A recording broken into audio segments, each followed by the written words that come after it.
नमस्कार, मी Gayatri. ABS news मराठीमध्ये आपलं मनापासून स्वागत करते. नागरिकी देवो भव, भावस्नेह, भारतात स्वस्ताईचा शुभारंभ. आजपासून जीएसटी घट. पंतप्रधान देशात 375हून अधिक वस्तू स्वस्त झाल्या. 99% वस्तू 5 श्रेणीतील. सर्वजण आतुरतेने वाट पाहत असलेला क्षण अखेर आला आहे. सोमवारपासून नवरात्रीच्या पहिल्या दिवसापासून 90% पेक्षा जास्त जीवनावश्यक वस्तू स्वस्त झाल्या आहेत. पंतप्रधान नरेंद्र मोदी यांनी रविवारी संध्याकाळी जीएसटी कपातीबाबत देशाला संबोधित केले. ते म्हणाले, देशात आता 375हून जास्त वस्तू स्वस्त होतील.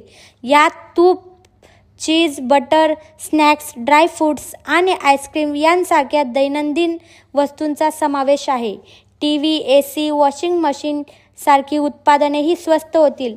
नवीन कर प्रणाली अंतर्गत 99% वस्तू 5% कर स्लॅबमध्ये आल्या आहेत. आता फक्त 2 मुख्य दर असतील, 5% आणि 18%. अति लक्झरी वस्तूवर 40% कर आकारली जाईल.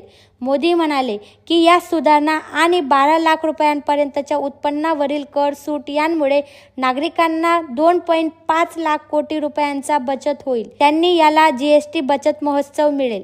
ABS news Marathi.